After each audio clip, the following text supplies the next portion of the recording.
comunicaciones se multiplican. Proliferan los encuentros de todo tipo y con ellos las oportunidades para el intercambio, para la discusión, para el debate, para el diálogo. Por todas partes se fomenta la comunicación. Las actividades universitarias de producción y de transmisión de conocimiento se planifican, se homologan y se coordinan de manera masiva. Y todos los días se nos invita a hablar, a escuchar, a leer y a escribir, a participar de manera activa en esa gigantesca maquinaria de fabricación y circulación de informes, proyectos, textos. La pregunta es, ¿en qué lengua? Y también, ¿puede esa lengua ser nuestra lengua? Al preguntar en qué lengua no me refiero al español, al francés, al inglés o al esperanto. Con esa pregunta solo trato de llamar tu atención sobre la importancia del lenguaje y apelar a tu capacidad para distinguir las distintas lenguas que pueden existir en una lengua, en cualquier lengua. Te recuerdo entonces lo que seguramente ya sabes, eso que, si no lo sabes, aunque sea de manera oscura, difícilmente te podré explicar.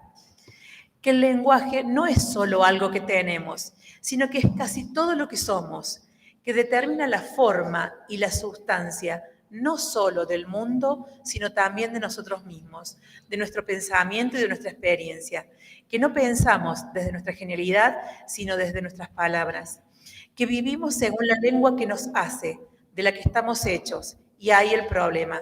No es solo qué es lo que decimos y qué es lo que podemos decir, sino también y sobre todo cómo lo decimos. El modo como distintas maneras de decir nos ponen en distintas relaciones con el mundo, con nosotros mismos y con los otros. De eso se trata, ¿no? De pensarnos en este encuentro cómo nos ponemos a disposición de otros con distintas maneras de decir y fundamentalmente cómo el otro ingresa en esa planificación de lo que vamos a decir y cómo lo vamos a decir.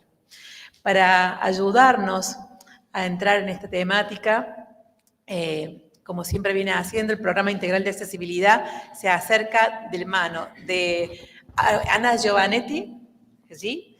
Y Paula Rubiolo, y también un integrante de nuestra comunidad FES, responsable de comunicación institucional, Fabián Gómez, profesor universitario en comunicación visual.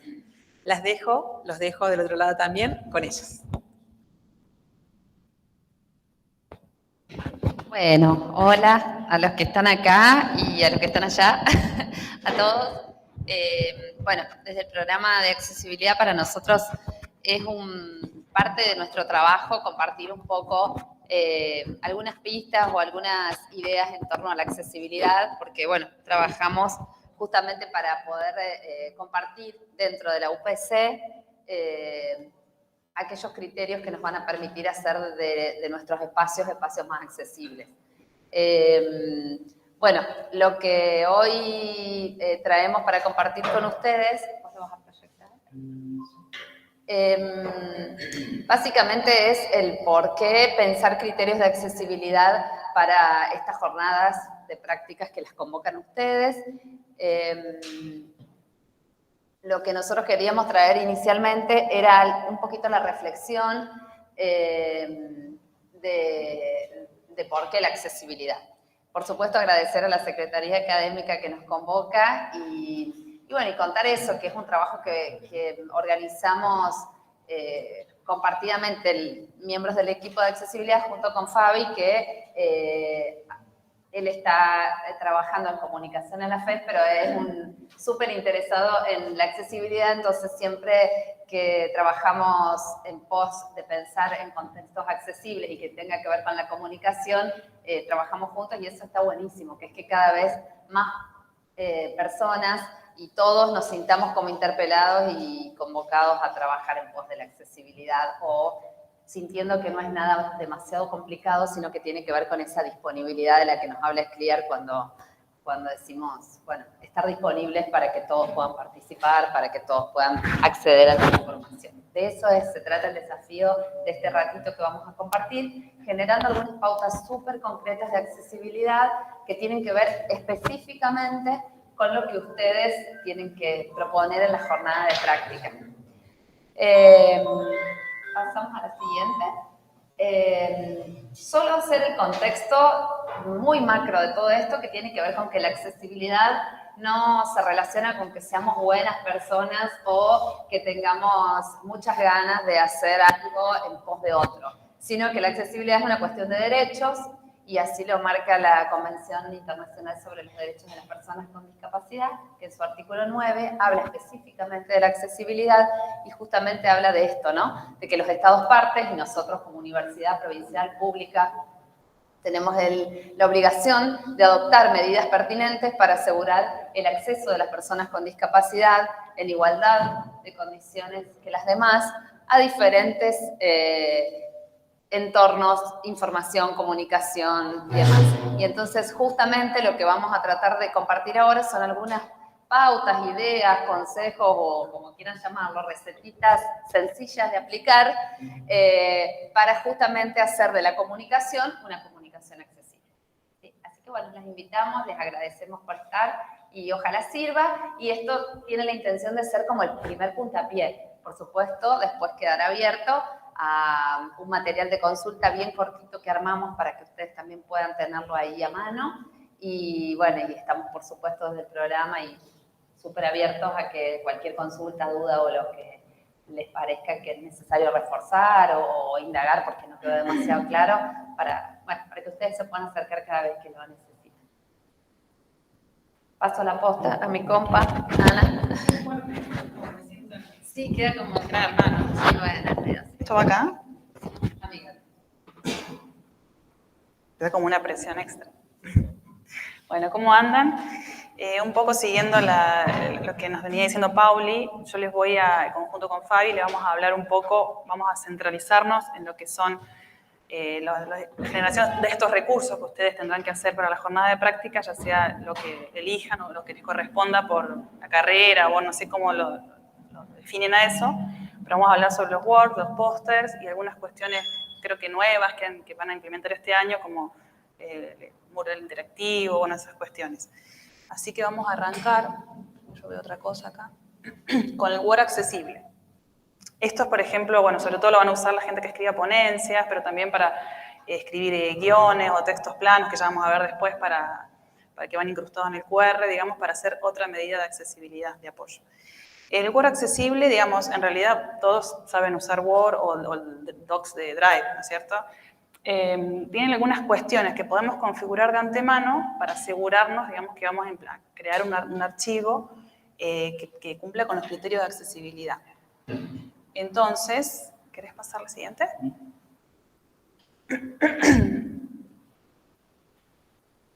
De antemano, así les muestro acá la otra. Yo acá la veo, pero... Ah, acá está atrás, listo. De tener en cuenta lo que es la tipografía y el tamaño, ¿no? Después Fabi les va a hablar específicamente de cómo tiene que ser la tipografía, que decimos que tiene que ser sin serif, que no sean letras decoradas, por ejemplo, ¿sí? La tipografía, por ejemplo, en este caso es Calibri, predeterminado está el Arial en Word, que está bien también, y el tamaño mínimo 12, puede ser 14, puede ser, pero por lo menos que no sean letras chiquititas. Después el alineado siempre a la izquierda, evitar usar el texto justificado o centrado, vieron que por ahí para los títulos tendemos a centrar los textos, eso no. Y el interlineado 1.5. Eso como lo podemos configurar de antemano o también después de escribir, digamos, pero bueno, si ya lo hacemos ya nos queda, no tenemos que después ir sobre la marcha ir editando. Otra cosa que podemos implementar son los estilos de texto, que no está muy usado, pero es muy útil para generar como una cuestión de esquema, de estructura en el texto, sobre todo en textos largos. Si van a hacer un texto cortito para acompañarle alguna imagen, de escribir y demás, no. Pero si van a hacer para la ponencia, por ejemplo, que tienen que poner el título general, el título por ejemplo, en el documentito que le armamos le pusimos, por ejemplo, el título general, que sea jornada de práctica, ahí pondrán un estilo, después en el título de sus ponencias pondrán otro estilo, y después por cada subtítulo van a también ponerle el estilo subtítulo. Si ustedes despliegan ahí después cuando lo chusmen en los Word, tienen distintos estilos de texto, entonces, y también lo pueden modificar. Haciendo clic derecho, le pueden cambiar el color, el tipo de letra, porque van a ver que por ahí los estilos sugeridos no son accesibles, porque son las letras muy claritas, o son cursivas, o demás. ¿Querés pasar? Otra cuestión es evitar, cuando desarrollan, digamos, el texto, evitar usar enters para ir pasando de un párrafo a otro. Eso, ¿por qué? Porque el lector de pantalla lo lee al enter. Si la persona ciega que accede al documento, el lector le levanta enter, enter, o sea, se ponen 2 o 3 enter para pasar de página o para pasar de párrafo. Eso es como que hace un ruido sonoro al lector de pantalla. Entonces, lo que pueden hacer es configurar en la sección de párrafo, que pueden elegir, seleccionar todo el texto, hacer clic derecho a párrafo, o van desde las pestañas de arriba, y le ponen acá en espaciado, 0, eso predeterminado, ¿no? 0 el anterior y posterior automático. Entonces se genera un pequeño espacio que no hay nada en el medio, digamos. Vos pasás el cursor y no podés posicionarte. Es un espacio a lo visual que separa los párrafos, digamos. Anita, por ahí aclarar que por qué decimos esto Sí. de los espacios entre párrafos, que no haya un enter. Tiene que ver con los lectores de pantalla o con los dispositivos, las aplicaciones que lo que hacen es leer el texto. Sí.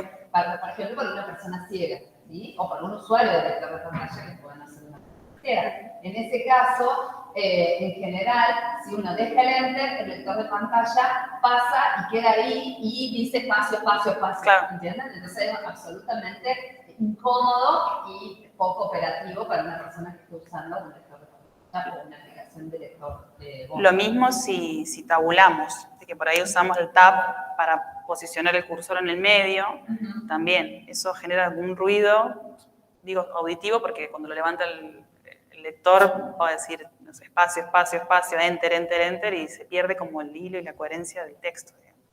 Entonces con esta cuestión sencilla ya lo pueden subsanar. También esto, yo digo, lo pueden hacer de antemano como para que lo vayan ya incorporando en la práctica diaria, pero esto lo pueden editar después también. Agarran el texto, cualquier texto, y lo intervienen después. Como el saltar de página. Salto de página, sí. Claro, insertar salto de página sería la forma correcta, digamos, de pasar de una página a otra. Más allá de que a veces necesitamos, digamos, que después de un párrafo, una imagen, tiene un espacio en blanco, necesito la otra página. Es muy frecuente usar el enter para llegar al primer renglón de la página siguiente. Ahí veo que Sí. es muy común, ¿no? ¿Sí? Por lo menos nosotros lo hacíamos. Yo lo hacía así. Entonces, insertar salto de página. Micrófono. Sí. Pues si no te escuchan, Ah. la grabación te no. Decía que lo correcto para pasar de una página a la otra en Word es insertar salto de página. Digamos, lo más común que hacíamos en un momento, o se hace, es pasar de página a página con el Enter. Bueno, eso recién, como decía Ana, genera un ruido o genera mucha información innecesaria cuando el texto está siendo leído por el lector de pantalla. Hola, sí. Ay, muy fuerte. Para el salto, acá en insertar, van a encontrar salto de página, y si no el atajo, control enter en el teclado. Se paran en la última palabra, control enter, y se van a la siguiente página. ¿Pasamos? Bueno, esto también a tener en cuenta cuando estén escribiendo. Por ahí es muy común para los subtítulos, los títulos, usar mayúsculas, usar negrita, cursiva. Eso evitémoslo totalmente. No hace falta. Si vamos a usar los estilos, ya van a ver que eso le puede dar, ya tiene los estilos propios, una negrita, un detalle. Pero el uso excesivo hace ruido visual para una persona que tiene discapacidad visual. Molesta Ay, me escucho raro con esto. Pasa.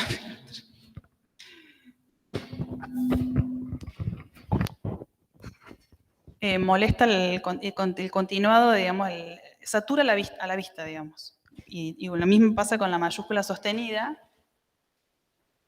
Con la mayúscula sostenida, gracias, Fabi. Vamos con la mayúscula sostenida, no. Ahí está. Es todo el texto en mayúscula, por ejemplo. Eso evitémoslo. Porque sucede lo mismo. Cansa visualmente y es muy difícil seguir y confundir también, digamos, por ahí los caracteres, las letras, pueden parecer lo mismo, digamos. Entonces genera como ruido. Sí.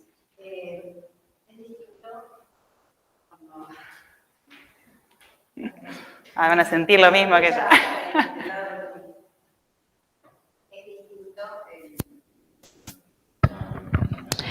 Cuando presentemos, vamos a presentar 2 archivos, porque con las normas APA, cuando vos citas, si tenés que poner cursivas o hay cosas que remarcar, entonces hacemos un archivo para presentar bien formal y otro que es un archivo accesible.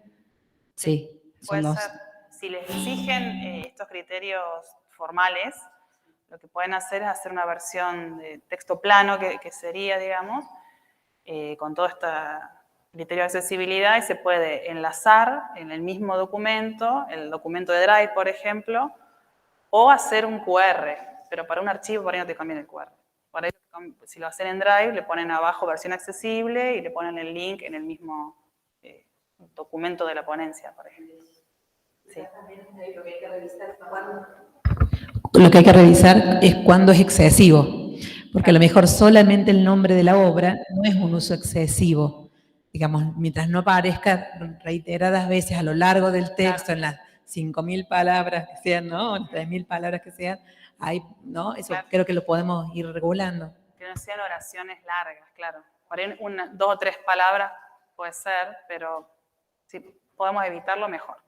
La verdad que cuando nosotros hacemos las bibliografías accesibles, omitimos, digamos, ponerle mayúscula sostenida. Por ahí una negrita puede ser, pero pensando en la diversidad de usuarios, ¿no?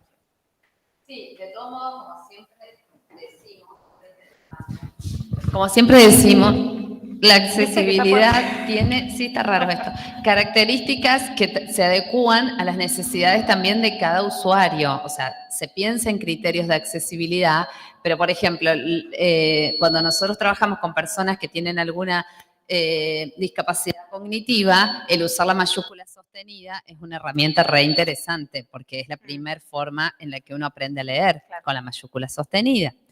Pero lo que nosotros tenemos que priorizar son por medidas de accesibilidad generales que vengan, digamos, a resolver dentro de todo las necesidades de un público en este caso. Entonces, frente a mayúscula sostenida versus mayúscula no sostenida, se prioriza por esto que hablábamos antes, por los lectores de pantalla, también por si una persona tiene baja visión, el que la mayúscula sea sostenida hace que se vean todas en el mismo tamaño y no se puede identificar la letra. En cambio, cuando uno usa minúscula, las letras tienen distinta altura. La L es alta, la M es baja y gordita. Entonces, eso ayuda a la decodificación de la palabra, ¿no? Entonces, dependiendo mucho del público, también uno hará los ajustes. Por eso quizá en algunos casos esto de la mayúscula sostenida nos hace un poquito de ruido, porque los que trabajamos por ahí con personas con discapacidad cognitiva, la mayúscula sostenida es de gran valor para la interpretación de un texto corto, por ejemplo. Pero no es el caso de este contexto en el cual vamos a producir un texto académico o en un contexto académico que tiene mayor extensión, ¿no? Es para como con otros objetivos. Adelanto un poco en función de esto que están diciendo los profes. Han referido a algunas personas con discapacidad visual, con visión, que la mayúscula sostenida y la usan bold es negrita, y black es súper negrita, que usa una tipografía con un cuerpo muy pesado, refieren que a cierta distancia lo ven como vectores, lo ven como líneas oscuras, ¿no? Por eso nosotros hacemos hincapié en el no exceso de la mayúscula sostenida. Sí, creo que está apagado, ¿no? Tu micrófono. Está prendido. ¿Me escuchan? Sí, ahí sí. ¿Por qué? Porque, como dijo la profe Paula recién, Vamos con esto. ¿El micrófono o el internet?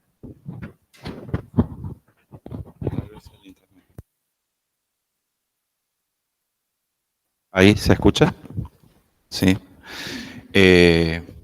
Ya vamos a ver un poquito más adelante, digamos, la diferencia en la tipografía, pero el utilizar mayúsculas y minúsculas o tipo título como figura en Word implica que el ojo, digamos, la mirada de la persona puede hacer un recorrido por la figura, palabra y reconocerlo. Eso es lo que necesito decir.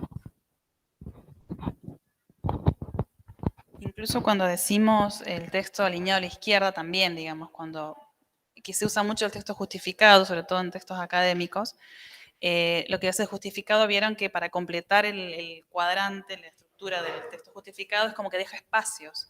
Y por ahí en el barrido de la lectura, la persona con disminución visual, lo que piensa que terminó la oración ahí y se pierde lo otro, porque el barrido es mucho, como tienen que ampliar la imagen, el texto y demás, en el barrido es mucho más factible que puedan perderse algún tipo de información. Por eso es siempre todo, tanto imágenes como texto alineados a la izquierda. ¿Quieren que pase? El uso de colores claros, porque por ahí usamos en este juego de darle como, ponerle onda al texto, un texto que es en blanco y negro, le usamos colores o resaltados, y esos colores claros, muy claritos o flúor, no tienen contraste. Entonces las personas con disminución visual se pierden esa información, pues no la llegan a ver. Ni saben que está, digamos, porque en realidad en el recorrido no lo van a alcanzar a ver. Por eso, cuidado con los contrastes. Como les decía, la imagen también le podemos, no la leen los lectores de pantalla, entonces le tenemos que agregar un texto alternativo, que es una breve descripción de la imagen. Este es un ejemplo, digamos. Pueden también ponerle por debajo, describir la imagen, pero sí o sí tiene que estar el texto alternativo, porque si no, el lector no va a leer nada, va a decir imagen, y nada más, y no va a estar el contenido de esta imagen. ¿Qué cosa? ¿Cuál es la opción? Mira. Mira. Yo no lo había usado eso. No, por ahí esto es una reflexión que hacemos, que uno tiende a poner la imagen. No sé, el año pasado a mí me tocó estar en un grupo de pósters donde algunas imágenes que estaban puestas en los pósters, por ejemplo, de la jornada de práctica, eran decorativas, netamente decorativas. No sé, hablaban de una escuela y entonces ponían una fotito en la cual se veían 80 niños desenfocados en una foto como simulando o queriendo representar que hablaban de una escuela. Y básicamente esa imagen no aporta, digamos, a los fines del póster. Lo usamos nosotros, que somos personas que le damos mucho valor a lo visual, simplemente como algo decorativo. Entonces, existe esa posibilidad de, en el texto alternativo, cliquear, marcar como decorativo,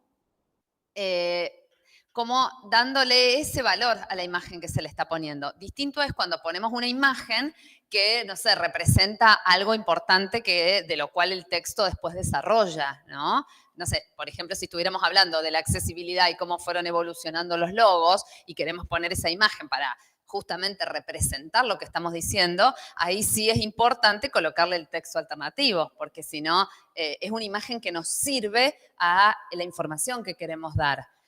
Por eso la reflexión en este punto sería, cuando vayamos a poner una imagen en un póster, en un texto o en lo que vayamos a ponerlo, pensar qué valor tiene. Si ese valor es significativo a lo que dice el texto o simplemente es para decorar. ¿Está? Eso. Sí, igual que por ahí surge la duda si, no sé, alguna guarda, algún color, No, tampoco, si es decorativo no. Ahora si hay un logo, por ejemplo, ustedes pusieron encabezados, bueno, el encabezado por sí no lo lee el lector, pero digo, también se le puede poner el texto alternativo, pero si por ahí en la carátula ponen una imagen de los logos de la universidad o la facultad, bueno, el texto alternativo pondrán, eso sí es importante, pondrán el logo institucional de la facultad o de la universidad. ¿Querés que pasemos?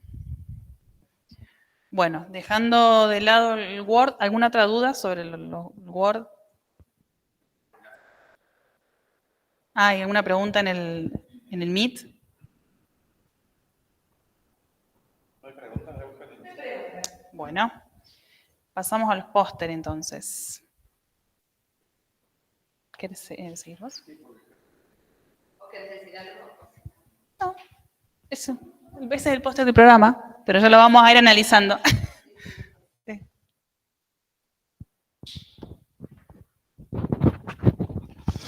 Bueno, yo traje algunos tópicos para atravesar, digamos, en la pieza gráfica que se va a construir o que se pide para la jornada de práctica.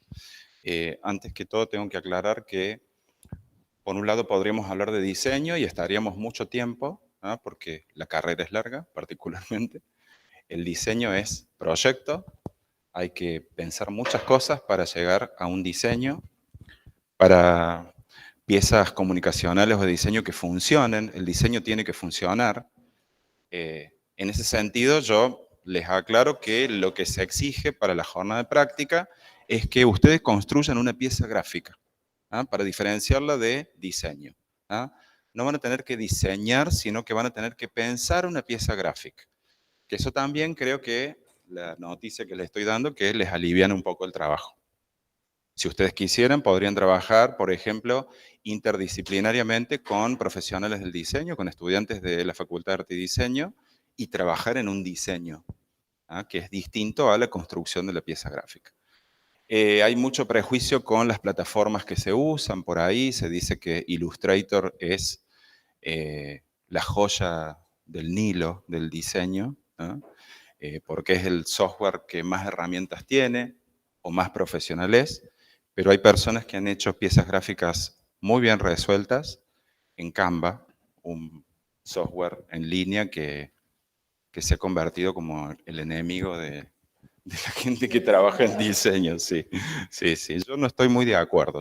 Para mí la pieza gráfica tiene que funcionar y es lo que estamos tratando de aportarles para que además esa pieza gráfica sea una pieza gráfica accesible o con criterios de accesibilidad.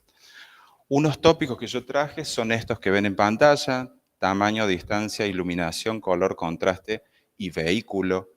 Vehículo me refiero a la plataforma en donde va a estar esa información, la de la pieza gráfica. En cuanto al tamaño, Ana ya estuvo hablando algunas cosas respecto a lo que vimos anteriormente en el Word, pero particularmente en la pieza gráfica, requiere que yo piense en el formato. Hay una solicitud, creo que en la circular, Euge, corregime si no es así, sobre un tamaño determinado de póster.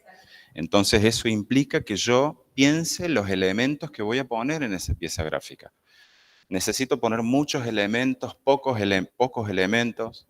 Ya vamos a ver también después, cuando nos toque describir esos elementos en el póster, qué me va a convenir. Por eso yo invito a que el primer paso que tengan que hacer para construir la pieza gráfica sea sobre papel, con un lápiz, diagramando, tirando líneas, escribiendo, borrando, manchando. Esa es la forma en la que yo puedo plasmar una idea antes de llevarla a la impresión. Ustedes seguramente van a tener que imprimir y van a tener que exportar la pieza gráfica como archivo PDF o JPG. En cuanto a distancia, ¿por qué hablo de la distancia? Porque esos pósters van a estar ubicados en algún lugar de esta facultad. Seguramente se van a habilitar pasillos, aulas, para que estén ubicados los pósters. Entonces yo tengo que considerar que el póster también va a estar vinculado con mi forma de presentar el póster, con cuántas personas están vinculadas a ese trabajo que se está presentando.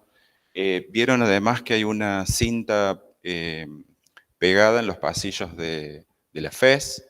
Si los pósteres van a estar, por ejemplo, en el pasillo, tengo que tener en cuenta que esa cinta que está pegada en el pasillo es para que circulen personas que son usuarias de bastones. Entonces el póster no debería estar ubicada en el medio del pasillo porque impediría la circulación. En cuanto a la iluminación, también es importante. Porque si vamos a poner póster en el medio del pasillo, porque eso es inevitable, o porque no tenemos otro lugar donde ponerlo, es importante poder anticiparle a las personas, digamos. A lo mejor alguien que con antelación pueda señalarle a las personas que sabemos que nos van a visitar fehacientemente o que van a estar participando de las jornadas y que usan bastón o que van a estar circulando y tienen alguna necesidad de apoyo para trasladarse, y el que esté el póster ubicado ahí va a ser realmente una barrera. Entonces, anticiparles, o si no, que haya alguna persona en los ingresos o antes, ubicado antes del inicio de donde estén los póster ubicados, avisando sobre esa situación, porque también es una manera de, no es de derribar la barrera, pero sí es de anticiparla, digamos, como para que la persona no se encuentre con la barrera y no pueda evitar, no sé, desde chocarse hasta sentirse fuera, ¿no? del evento y de lo que se está ahí. Con los postres no va a haber problema porque son en un aula. ¿Sí? Y los hacemos en U, digamos, apoyados, digamos, contra las paredes, superando ahí la máxima capacidad del aula para recibirlas, ¿no?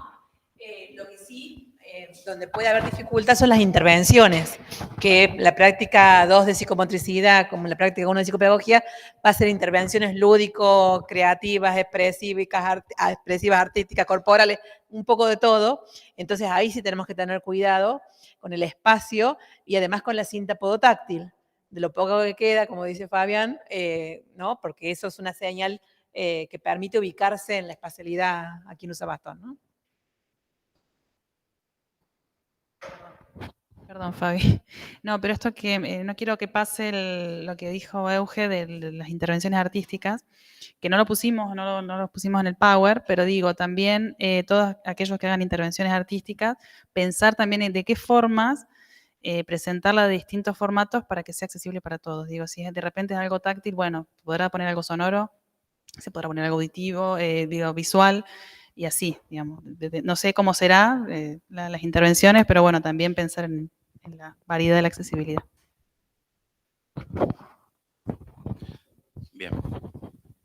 Respecto a color y contraste, digamos, nos metemos un poco más en la construcción de la pieza gráfica. En este momento están viendo una diapositiva en color violeta oscuro y con tipografía en color blanco. Eso está generando un contraste determinado. ¿Podría ser al revés? Sí, podría ser al revés. De la comunidad de personas con baja visión refieren que podría ser también el fondo blanco con la tipografía oscura. Yo digo oscuro porque esto no, digamos, no transforma mi pieza gráfica en monocromo, en escala de grises o blanco y negro, ¿ah? Sino que yo use un color oscuro para que aparezca fácilmente la tipografía. En este momento, si nos vamos al fondo de esta aula, seguramente vamos a poder hacer una lectura de lo que está sucediendo. Yo traje algunas imágenes como para referenciar a lo que es tamaño. Ahí hay algo que está sucediendo en el muro, no sé si se alcanza a ver, es un afiche. Lo puse en diferentes tamaños. Sí. Ahí. Funciona de una forma, ese afiche. Ahí funciona prácticamente como un banner de pie. Y ahí funciona como una gigantografía, podría ser, como la gigantografía que está colgada en el muro de la pared exterior. Y a mí me gusta hablar de legibilidad. También es un concepto que manejamos en el diseño. La pieza que ustedes construyan tiene que ser leída, ¿no? Leída en el concepto amplio de la palabra. Pienso en las personas que no pueden acceder a través de la vista, pero sí van a poder acceder a través de otros elementos. Ya vamos a ver un poquito más adelante. Lo que pasa es que acá aparece la tipografía. Esto que anticipaba Ana hace un rato en el archivo de Word. Yo traje simplemente estos conceptos mínimos. La tipografía, digamos, el estudio de la tipografía es mucho más amplio. Pero para diferenciarla en dos grandes grupos, podríamos decir las sans serif o serif. Serif es este decorado que tiene la letra acá al final. Eso, para los que estudiamos tipografía, decimos que esta terminal une visualmente, y ahí estamos con problemas cuando hablamos de la baja visión, ¿no? Une visualmente con la que está al lado. ¿Ah? Hay como un acompañamiento de una letra a la otra, como un enganche, dicen algunos. Pero, si pensamos en baja visión, esto puede llegar a aportar un ruido visual. El concepto de ruido en lo visual también es importante contemplarlo. Entonces, como decía Ana hace un rato, preferimos las de palo seco o sin serifa, sans serif. Por ejemplo, Verdana, Calibri, que viene predeterminada, Arial, no es una tipografía muy linda, digamos, pero preferentemente si ustedes las agrupan desde estos dos grandes grupos, van a encontrarlo las dos. Acá las superpuse para que se vea la diferencia del cuerpo, sobre todo. En cuanto a las mayúsculas sostenidas, ya lo mencionamos anteriormente.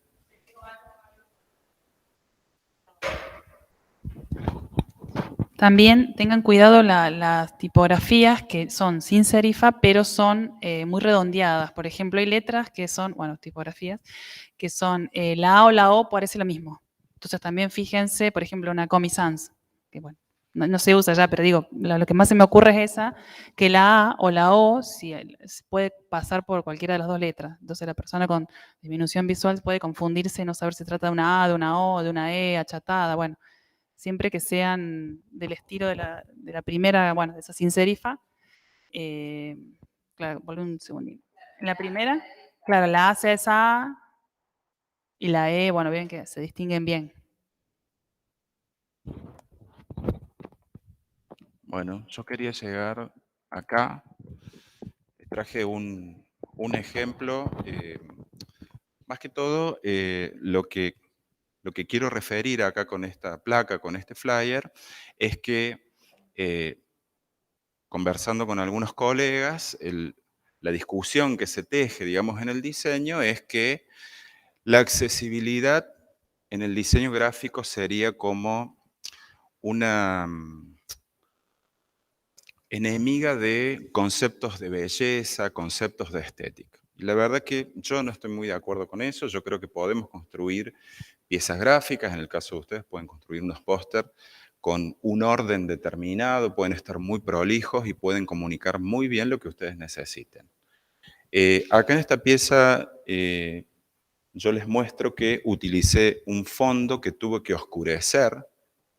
Yo acá soy el que construye los flyers de la facultad y construyo muchos flyers por año, distintos según el área que lo pide para marcar una diferencia, y tiene que haber como una variedad visual en el sentido estético.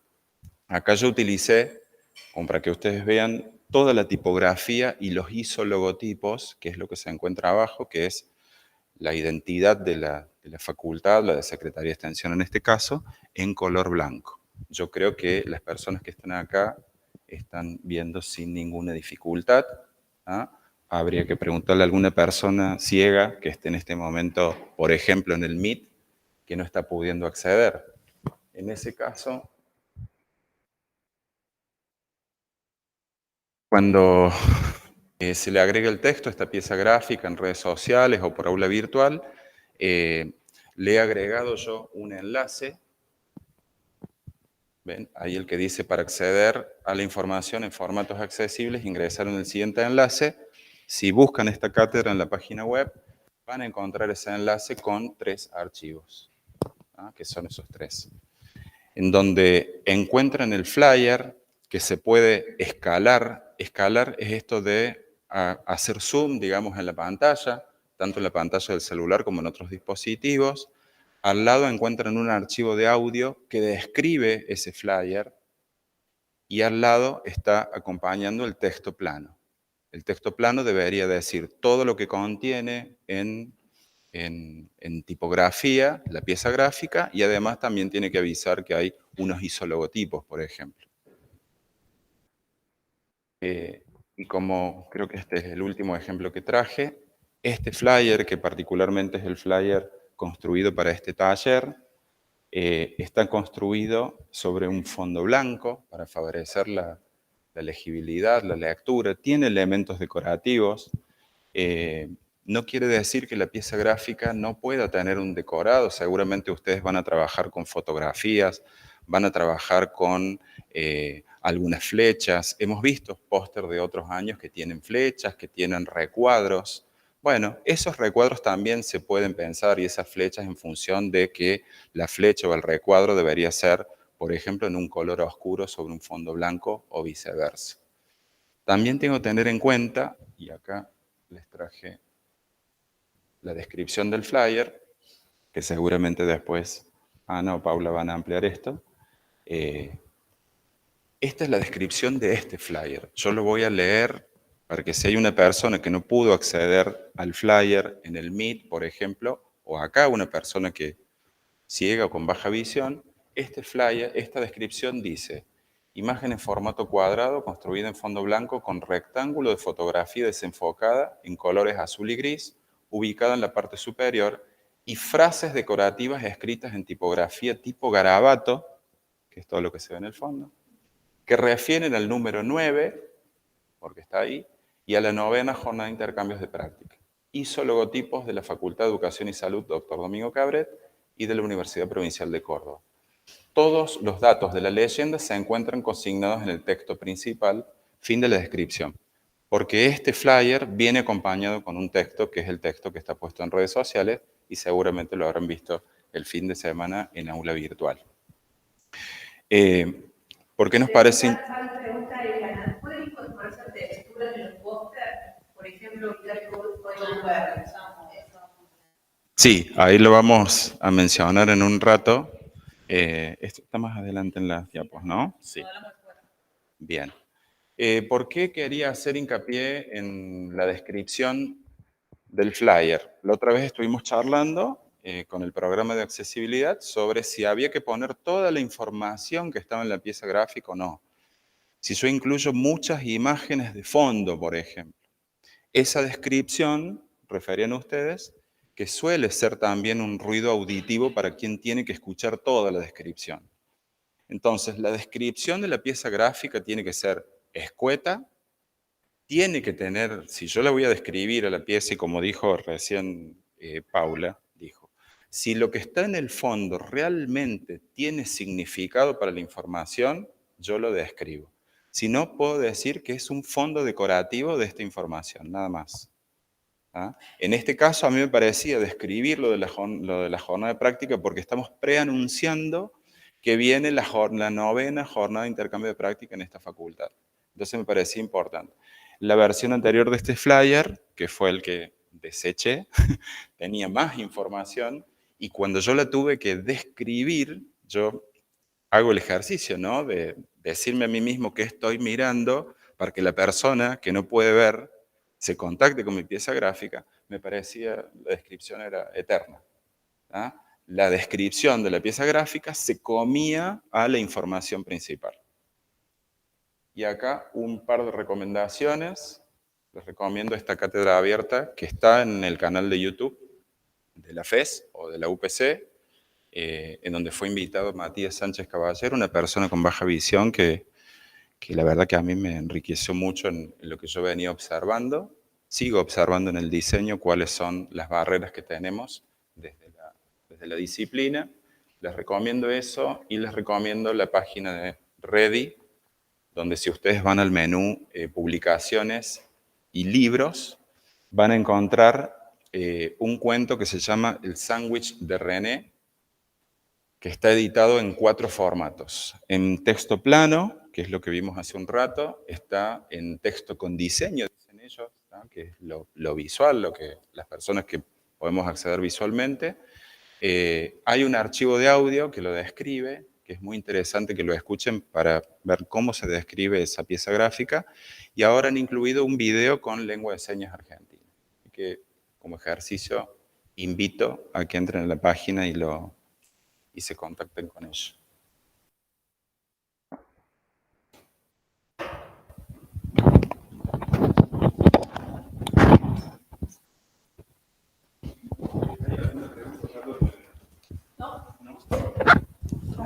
Estuvo muy claro. Ahora sí vamos al QR. Bueno, dentro del póster, y con todas estas recomendaciones que nos daba Fabián, también incorporamos el código QR. No sé si todos saben usarlo, generarlo, escanearlo, seguramente lo han escaneado, ¿no? No establecimos un generador porque en realidad yo creo que si vamos a Google hay generadores y todo el... La circular 2 va... va un instructivo. Bien, perfecto. Porque además son dinámicos, por ahí cambian las páginas, entonces bueno. El QR, lo que se va a pedir para los pósters más o menos un tamaño aproximado de 20 por 20, ya les vamos a contar qué ponemos allí, cómo se utiliza. Y más o menos estuvimos debatiendo a ver la altura que iría en el póster y decimos que por lo menos a 1,10 metros del piso, ¿no? O sea, como que una persona a esta altura lo pueda escanear, ¿no? Ni muy alto, muy bajo, que no se pueda acceder. Claro, en eso es importante tener en cuenta que uno dice, bueno, el QR tiene que estar A 1,10 del piso, pero si uno cuelga el póster a 50 centímetros más del piso, ya no es 1,10. Entonces, es importante tener en cuenta que el código tiene que quedar a 1,10 del piso, esté pegado donde esté pegado el póster, si es en una pared o en un banner de madera, como tenemos ahí en la entrada. Digo, o sea, lo que hay que sacar es el cálculo de que el código QR quede a la altura de la mano, ¿no? Para poder ser tocado, encontrado a través de un relieve y por lo tanto una persona que no ve el código QR lo pueda palpar, lo pueda encontrar táctilmente y pueda poner el teléfono delante para escanearlo, justamente.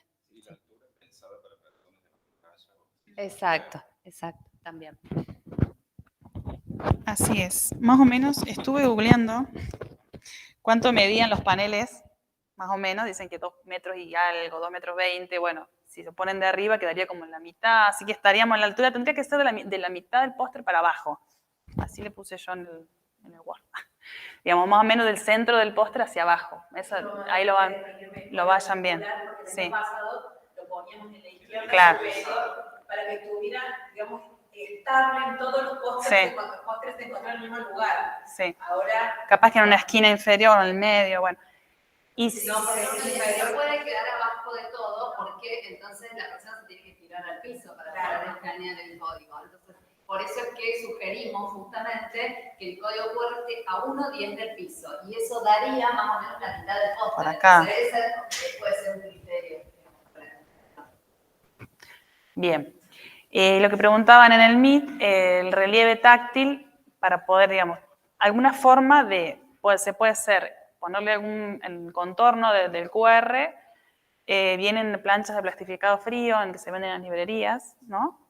Y eso lo pueden pegar sobre y genera un relieve, es como un contact, digamos. Claro, si ustedes compran Sí. una pieza de contact o esto que se llama plastificado en frío, le cortan el tamaño del QR, esto parece una receta de utilísima, pero bueno, le cortan el tamaño del QR y un poquitito más, ¿sí? 1 centímetro más, entonces es fácil que alguien que viene como palpando el póster, llega hasta el borde, siente que hay un cambio ahí al tener pegado el plastificado en frío y entonces ahí sí se da cuenta que puede recorrerlo y darse cuenta dónde está ubicado y puede con el teléfono acercarse a ese código.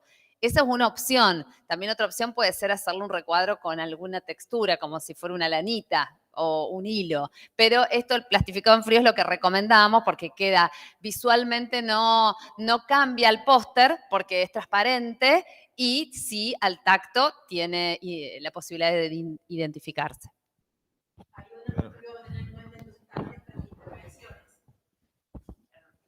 para las intervenciones en los espacios abiertos también, o sea, un código QR con un mínimo guión, algo de la actividad que se está haciendo ahí para que tome parte, digamos, esa persona.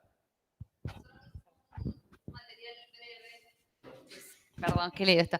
Un material breve con algunas pautitas o pistas para tener en cuenta, y nosotros no hablamos de póster, sino hablamos de cualquier pieza visual. Entonces puede ser que sea un póster o puede ser que sea una intervención artística, una escultura o un afiche, lo que sea visual, tiene que tener estas pautas o estos requisitos. Y una de esas pautas es la incorporación de un código QR que justamente lleve a un archivo, ahí lo que justo decía Anita, enlazado a una carpeta, que en general es una carpeta de Drive, donde están los diferentes portadores o los diferentes formatos en los cuales se describe lo que esa pieza gráfica o ese objeto gráfico o visual tiene en sí. ¿Se entendió eso? Sí, lo que se está desarrollando, porque estuve investigando un poco, se está desarrollando una tecnología para que el código QR tire un aviso sonoro con algunas aplicaciones, digamos, algo que vimos en Navilens, que son un tipo de códigos que se usan en otros lugares, particularmente en España. Navilens, digamos, ha generado una serie de códigos, muchos códigos, que están pensados para los espacios. Entonces, con una aplicación que tengo en el teléfono, activada, yo paso por donde hay un Navilens y me indica la aplicación que hay un código. Y me dice inclusive a qué altura está el código, a qué distancia está el código, para que yo me acerque y me entere auditivamente de a qué espacio está referenciando. Pero bueno, sería la verdad un gol al ángulo, digo yo, si se desarrolla una tecnología que nos ayude a encontrar los códigos QR donde está. También hay gente que refiere que el Navilens cansa un poco cuando la aplicación está activada, porque si hay muchos códigos me está avisando todo el tiempo, pam, pam, pam. Y ahora que hay mucho código con el Mercado Pago, por ejemplo, entonces todos los locales tienen QR. Claro. Sí. Bueno, esta carpeta que decía, que está acá y que mencionaba Pauli, que cuando ustedes generan el QR en la página, les piden el enlace de la que van a poner en ese QR. Entonces, ahí pueden poner el link de la carpeta de Drive. Tengan cuidado, siempre chequeen que esté activa, digamos, que esté visible, porque por ahí nos pasa que predeterminado está restringido el acceso. Entonces, capaz que alguien lo escanee no va a poder ver lo que ustedes pusieron allí. Así que eso chequéenlo antes o al momento de las jornadas. Después ahora vamos a ver. Claro, cualquier persona con el enlace puede acceder a este archivo, digamos, esa sería la configuración. Entonces, cuando generan el enlace del Drive, ahí les ponen editar acceso, claro, y ahí le ponen lector. Sí, si no después lo van a editar los archivos. Le vamos a la siguiente, que ahí vemos qué poner adentro del QR. Son opciones, no hace falta poner todo, al menos uno o dos, como para darle acompañamiento a los que ustedes generen. El video, sugerimos, bueno, si quieren ustedes escribir con un video, el póster o lo que vayan a realizar, pueden hacerlo con audio descripción, o sea, ir explicando, es un recurso que se utiliza, que van describiendo lo visual. Si fuera un video, ustedes van describiendo, bueno, en este momento sucede tal cosa, van describiendo lo que pasa en el video y sí ponerle subtítulos también, para que las personas sordas puedan también acceder. Si supieran lengua de señas, si son, digamos, saben utilizar la lengua, también pueden generar algún video en lengua de señas. No hace falta que, digamos, lo generen sí o sí. O sea, si ustedes tienen el conocimiento, lo pueden enriquecer el QR con eso. Para subtitular, una aplicación recomendada, intuitiva y fácil de usar, CapCut, no sé si la conocen. Ustedes suben el video allí, van a la sección de texto, subtítulo automático y le levanta todo el texto que tiene el video. Esa es una opción. Después otra opción, para quien le sirva más, puede ser YouTube, también suben el video a YouTube, y YouTube permite también generar los subtítulos, después los editan, y ya le queda el video también subido a internet, y pueden poner el link en el QR. Otra pregunta. Sí.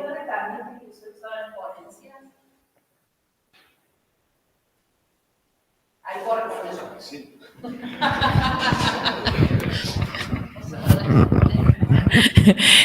Puedo responder yo a eso. Digamos, si ustedes tienen información ampliatoria sobre el espacio de la práctica, sobre aquello que no quedó dicho porque el espacio de la escritura es reducido, tienen que hacer un esfuerzo de síntesis y quieren ampliar, pueden incluir un QR.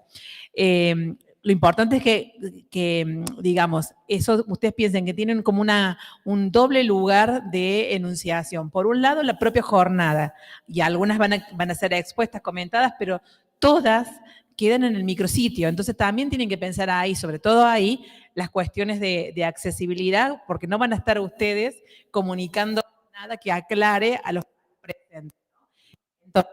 Entonces, en ese sentido, ahí es importante la legibilidad, la lectoricidad, todos los criterios y que se como el No tiene muchas ganas. Ahí voy yo. No, ahí a lo mejor no hace falta un QR para el micrositio, sino un enlace directamente. O sea, en el final del texto hacen el enlace y ahí comparten la carpeta de fotos, lo que fuera, ¿sí? Porque si no es como más complejo pedirle que abran el doc y encima le saquen una foto y entren con... ¿Se entiende? Tiene que ser lo más práctico posible.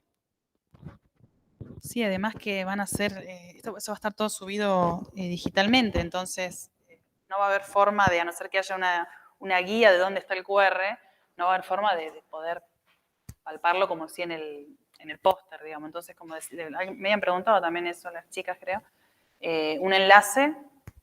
El enlace también pueden, para que no salga, esto es otro tip, para que no salga todo el URL del enlace, pueden clic derecho y modifican el hipervínculo y le ponen nombre. En vez de que esté todo el HTTP, le ponen enlace a carpeta de Drive, ampliatoria, no sé, de jornadas. Audio, también pueden hacer un archivo de audio, que es lo que mencionaba Fabi, un audio de descripción o una narrativa que cuente el póster, o que si fuera el texto, ustedes hacen un texto plano y quieren grabar un audio de ese texto, también puede ser esa opción.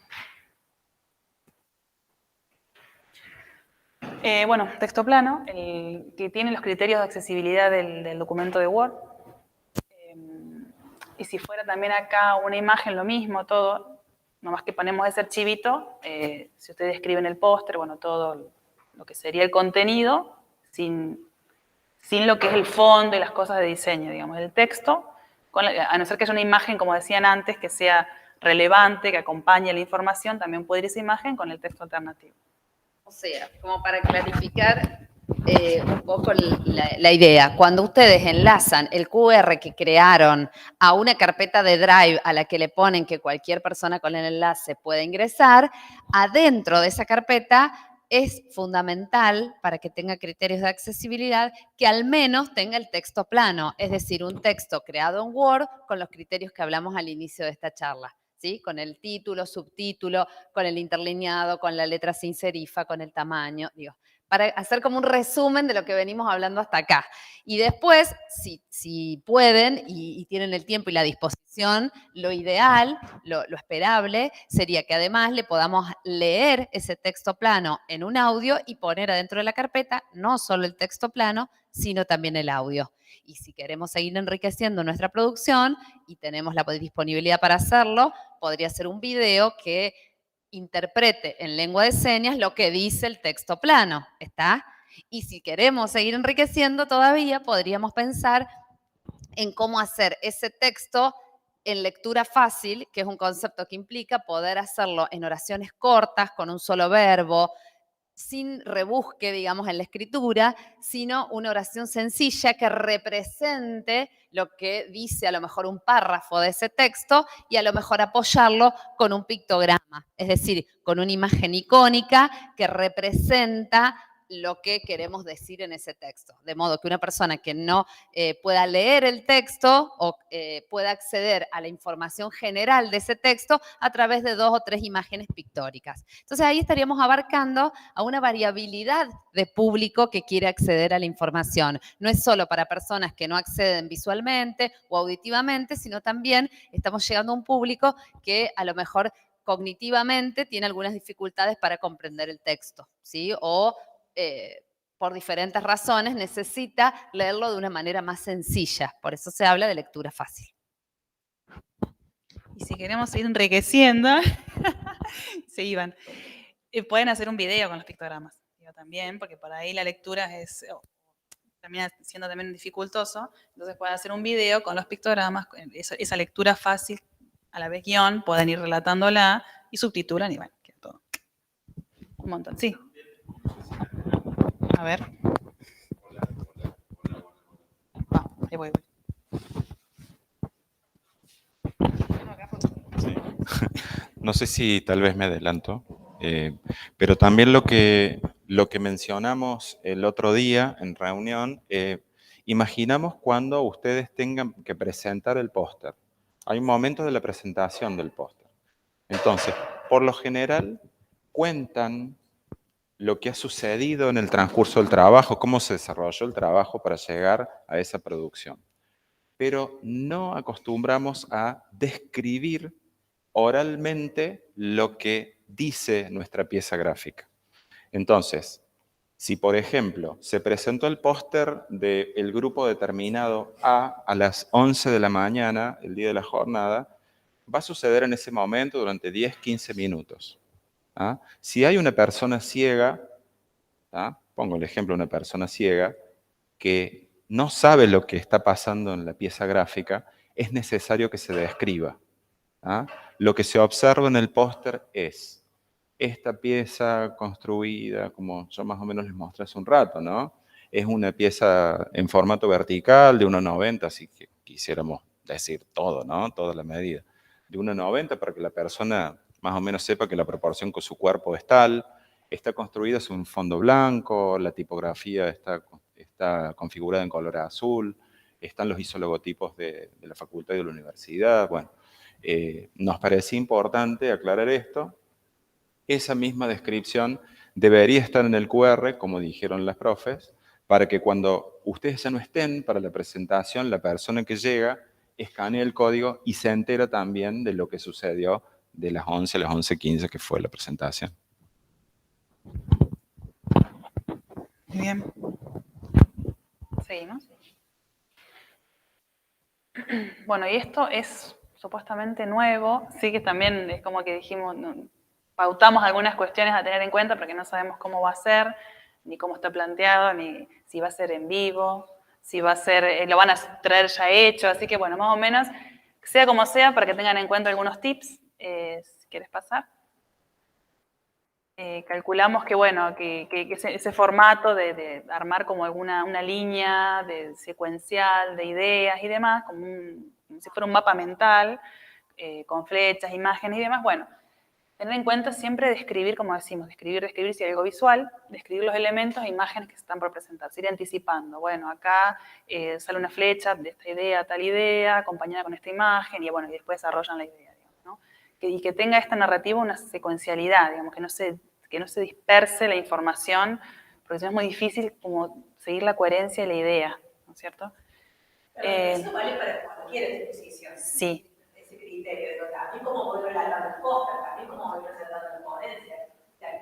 Esa secuencia lógica, pensando que además ustedes han hecho un esfuerzo de síntesis muy grande,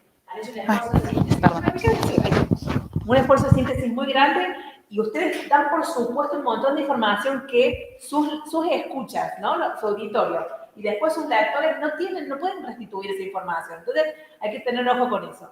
Y quiero de paso agregar ahí, en relación a los audios que acompañan las producciones, no es lo mismo el audio de descripción que ese otro audio que es explicativo. Y si bien antes dijo que podía ser uno o el otro, nosotros estamos pidiendo los dos porque los dos cumplen objetivos totalmente diferentes. La audiodescripción tiene que ver con el criterio de accesibilidad, ¿no?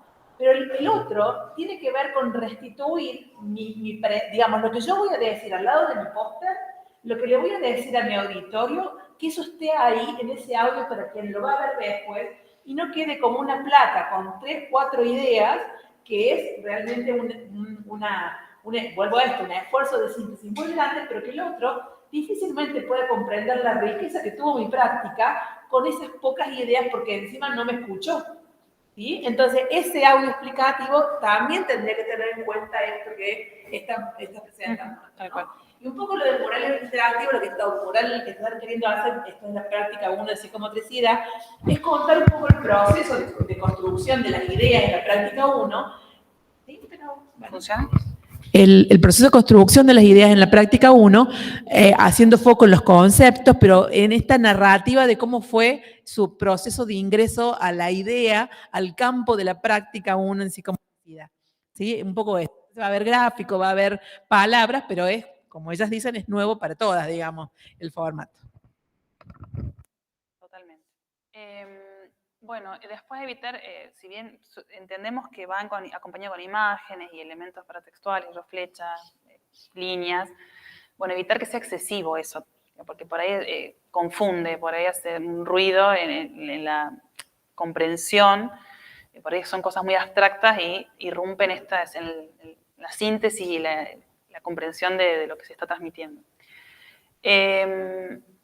También como estábamos pensando cómo darle vuelta para que todos puedan acceder, decimos, bueno, por ahí la opción de hacer un texto, un guioncito, un texto plano, que se pueda escanear con QR. Por ahí sí, si ustedes lo presentan, lo proyectan, bueno, avisar que está ahí el QR, el que quiera, o lo pueden compartir digital o imprimir, no sé, digamos, buscarle la vuelta para que se pueda escanear.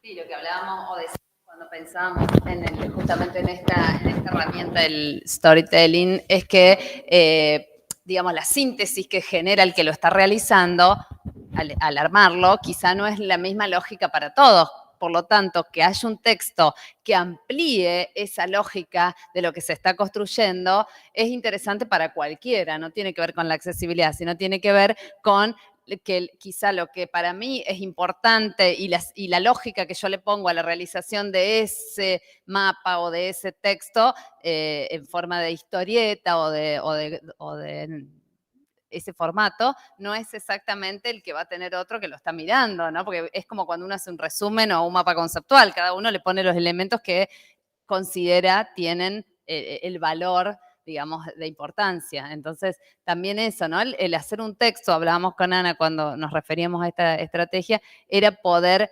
ampliar o poner en común cuál es la idea principal de eso que se está queriendo construir.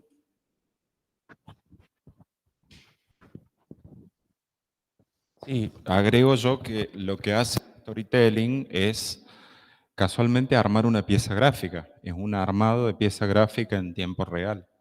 Por eso también va a haber que tener criterios de accesibilidad en el momento de construirla. Digamos, que haya un orden, que haya una lógica, que haya una secuencia, que la flecha tenga un contraste determinado para que se distinga la flecha sobre un recuadro, por ejemplo. En el arte se habla del ready-made, es una técnica artística que después de que se construye la pieza artística, se le saca una foto y se destruye. ¿Ah? Pienso dónde va a quedar ese storytelling, digamos, como dicen las profes. ¿Qué vamos a hacer con el storytelling? Vamos a sacar una fotografía y después en una de esas, esa fotografía va incluida en la carpeta donde están los formatos accesibles, pero además vamos a tener que incluir un audio que describa la pieza gráfica que se generó a través de la técnica storytelling. Se complejiza un poco. O un video, no sé, también, yo haciéndolo a mano. Antes de que pasemos a la otra, no, me quedé pensando en los audios. Aplicaciones para hacer audio podcast, porque tengan en cuenta el sonido, ambiente, o sea, cuando graben el audio, me estoy pensando, cuando graben el audio tengan en cuenta el sonido, que no haya como mucho ruido de fondo, si es un auricular es mejor, calculo, o no, para grabar. Yo he hecho muchos audios, Sí, algunos funcionaron y otros no. Otros no, las personas... Claro, en el celu, porque como grabamos en el celu, a mí me pasa que si yo, los auriculares me da como menos ruido ambiente. Sí. Yo, para decorarlo al audio, tengo que confesar que los primeros los hacía con sonido ambiente, buscaba violines y cosas así. Después me dijeron, no, saca los violines porque necesitamos escuchar tu voz en primer plano. Entonces eso es importante. Entonces sí, como dice Ana, hay que procurar un ambiente liberado de ruidos lo más que se pueda. Yo uso el grabador de voz del celular porque tiene un poco más de calidad de grabación que un audio de WhatsApp, por ejemplo. Entonces, básicamente es ensayo-error y hacerle escuchar a otras personas para ver si pueden acceder a la información. Pero sí, yo creo con el grabador del celular, sí, con la aplicación, digamos, de grabación que tiene el celu, ya sería suficiente, pero hay que tener en cuenta, como dijo Ana, la atmósfera que nos rodea, ¿no? Y asegúrense que se guarde en MP3, o sea, una extensión que se pueda ser escuchada por cualquier dispositivo. Bueno, hasta acá sería nuestra exposición. Sí, ¿por qué ponemos esto? Porque quizá uno cuando escucha en una charla dice, bueno, sí, me anoté todo o sí, incorporé toda la información, después cuando se tiene que poner a hacer el póster o la ponencia o lo que sea, surgen todas las dudas, ¿no? Entonces, bueno, dejarles ahí disponible algunos de nuestros canales de comunicación. Lo ideal sería escribir un mail, ¿sí? A ese correo y entonces nosotros, que lo revisamos constantemente, podemos responder a algunas dudas que tengan. De todos modos, dejamos listo un textito que elaboramos para esta charla, que es muy breve, tiene 1,5 páginas, donde están estas pautas generales, bien generales a tener en cuenta, que lo tiene Secretaría Académica. Así que, perfecto.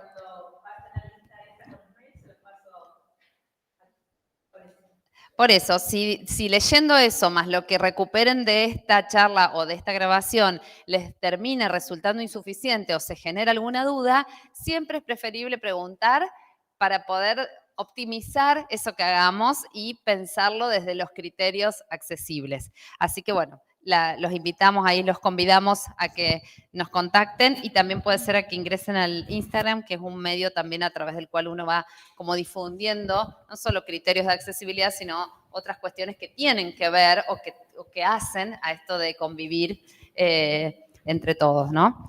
Así que bueno, y ahí siempre nos gusta terminar con esa plaquita en el cual justamente toda la charla tuvo que ver con esto, ¿no? Con que se van a acercar a nuestro panel, a nuestro póster o a nuestra charla una diversidad de público y nosotros tenemos que intentar al menos, quizá no consigamos para todos, pero tratar de que llegue para todos, ¿no? Entonces, el poder representar el gracias o el muchas gracias a través de distintos tipos de textos, portadores e imágenes, nos permite darnos cuenta de eso, ¿no? La variabilidad de opciones que tenemos que tratar de ofrecer, ¿sí? Para que realmente sea accesible a un público diverso. Yo tengo una pregunta y un pedido. Fabi, si querés poner ya que se vea la sala de Meet, así se ven las personas que están del otro lado, si pueden prender la cámara, si quieren. Y si quieren hacer alguna pregunta, pueden habilitar el micrófono. Yo tengo una pregunta. Toda la jornada implica una serie de pautas sobre el tiempo muy importantes, digamos, porque somos muchas, cada vez queremos que participen más estudiantes, entonces el tiempo es reacotado, ¿no? ¿Me corro? El tiempo es reacotado, entonces tenemos, no sé, 10 minutos para exponer el póster. Entonces, esos 10 minutos es para hacerme entender con todas las personas que están allí y después recibirle sus preguntas, ¿no es cierto? Si no hay una persona con baja visión o ceguera, ¿lo mismo tengo que hacer esa audiodescripción? Digo, y lo pregunto a propósito, digamos, o sea, si tiene que ver con hacer conciencia de que en realidad mientras más accesibles seamos y más tengamos en cuenta, no nos va a sorprender, o sea, siempre vamos a ser accesibles, digamos, porque lo vamos a tener que incorporar como hábito, y como hábitus, ojalá, podemos ir viendo eso, porque vuelvo a esto, hay condiciones materiales y temporales de exposición muy acotada. Entonces, ¿cómo hacemos? Y lo mismo entre los criterios gráficos y la belleza que decía antes Fabián y los criterios de accesibilidad. ¿Cuál es el margen? ¿Cómo lo piensan a ustedes a esa situación? Bueno, básicamente nosotros siempre respondiendo a esto que decís de si en la sala no hay un usuario, bueno, quizá nosotros podemos presuponer que no hay y si hay una persona que requiere algún criterio de accesibilidad, siempre partimos de la pregunta. Siempre nos parece importante poder preguntar a los presentes, ¿alguna persona presente requiere algún criterio de accesibilidad? ¿Sí? Lo mismo para la inscripción, no sé si va a haber una inscripción a las jornadas de práctica, pero también en la inscripción se puede agregar un ítem que pregunte, ¿usted requiere algún criterio de accesibilidad? ¿Cuál? Y entonces así nosotros tenemos desde la voz de la persona usuaria o participante lo que realmente necesita y no estamos presuponiendo cosas que quizás sean erróneas. Entonces, partir como de esa primer premisa siempre es clarificador. Después, por supuesto, podemos hacer la repregunta en vivo, en el momento, y también siempre podemos aclarar que la pieza o el panel o lo que hemos hecho tiene tal criterio de accesibilidad y quizá le falta otro, digamos, en este sentido. No avergonzarnos de no haber tenido en cuenta todo, porque esto también es un aprendizaje. Y es como decíamos recién, lo ideal sería poder considerar los criterios para un público muy diverso. Pero a veces pienso en este caso en la lengua de señas, en el caso de un texto, hacer la interpretación en lengua de señas requiere contar con un intérprete o con una suficiencia en la lengua de señas que nos permita hacer un texto complejo, interpretarlo. Y a lo mejor eso no lo tenemos accesible en esta oportunidad para estas jornadas de práctica. Pero sí valernos de otras cosas, como por ejemplo el texto escrito en formato plano o el subtitulado en un video. Bueno, todo eso es información que se enriquece, digamos, enriquece la información, pensando en estos múltiples portadores para llegar al otro, o en estos múltiples formatos para llegar al otro. No sé si responde. Para agregar, digo, también es difícil suponer y también esperar que la persona lo diga, capaz que no quiere decir, declarar en ese momento, sí, yo necesito apoyos. Entonces está bueno esto de anticipar o de avisar que va a estar este recurso de QR, digamos, toda esta opción de accesibilidad. Y también siempre pensamos en la persona con ceguera, pero también puede haber una persona con dislexia que se le dificulte entender o leer el póster, por ejemplo, si fuera el póster. Así que, bueno, en esa diversidad también, sobre todo poder anticipar esto del QR me parece que es suficiente y fundamental.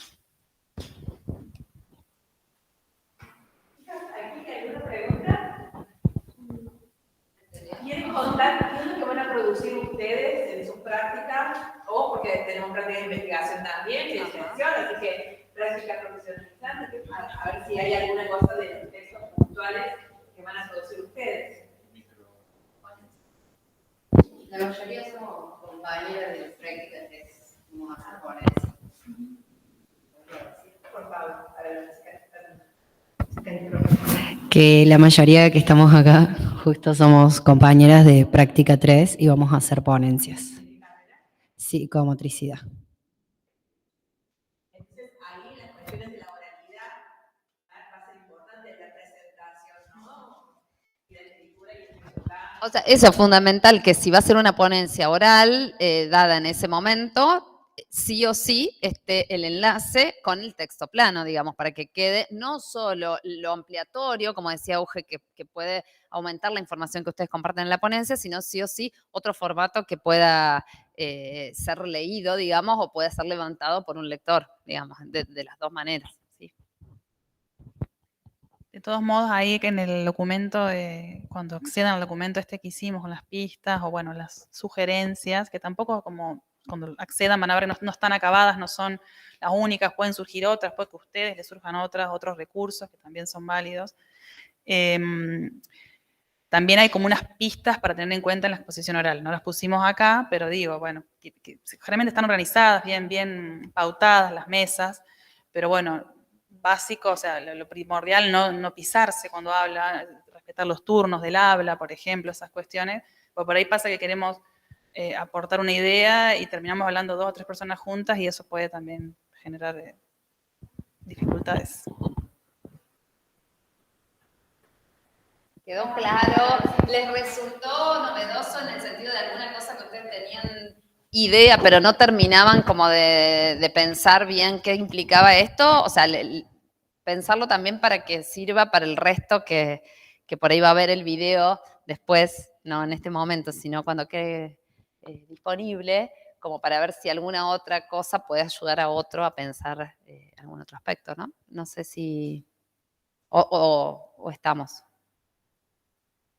Mejor para hacer una primera aproximación, Sí. bueno, hay toda la información, Un mundo. estoy con posibilidad de asimilar, digamos, Sí. Y después en el desafío de la escritura misma y de ya cuando esté escrito, pensar la presentación oral, surjan otras cosas. Además, en la presentación oral pueden tener apoyos visuales, entonces también las placas van a tener que tener todos los criterios de accesibilidad que han dicho las profes y Fabián, ¿no? Sí, no hemos desarrollado, por ejemplo, un PowerPoint como, como sistema de apoyo, digamos, para cuando uno va hablando en una ponencia, generalmente uno se apoya en un PowerPoint, y bueno, el PowerPoint tiene que tener estos criterios del texto escrito, justamente lo que hablábamos recién o lo que íbamos mostrando a lo largo de las filminas, ¿no? Lo del contraste, lo de la letra, lo del tamaño, lo de la cantidad de texto en una placa, ¿sí? Lo de las imágenes decorativas, que a veces le ponemos alguito ahí para que quede más bonito y en realidad no significa nada, entonces pensarlo 2 veces, digamos, o por lo menos pensarlo antes de incluirlo, a ver si realmente aporta o si realmente resulta significativo. Y así como este video va a quedar subido al canal de YouTube, lo mismo, ya hay 5 videos previos de talleres que hemos desarrollado en otras oportunidades desde el programa de alfabetización académica sobre escritura de ponencias, pósteres, también de pósteres hay 2, uno con el apoyo de gente de diseño gráfico para ayudarnos con los elementos del diseño del póster, no solamente del contenido, y también de oralidad, o sea que ya tienen ahí un material, un cúmulo de materiales, y está el aula virtual 8011, que también es del programa de alfabetización, que tiene materiales de apoyo para la escritura de distintos géneros discursivos.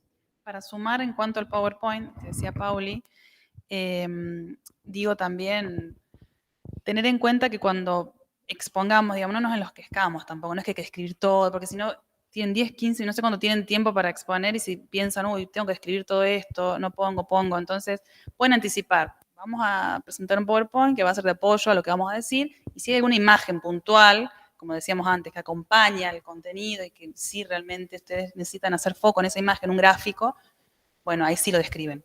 Pero si van a poner una frase o van a poner en pantalla lo mismo que van a decir, no hace falta que lean lo que están diciendo, digamos. Ustedes anticipan, estamos acompañados con un PowerPoint que va a dar apoyo a lo que vamos a ir diciendo y cuando sea momento sí hacen un parate y describen. Pero si no, todo no hace falta. Que no aporte información nueva a lo que estoy diciendo en la oralidad, por ejemplo.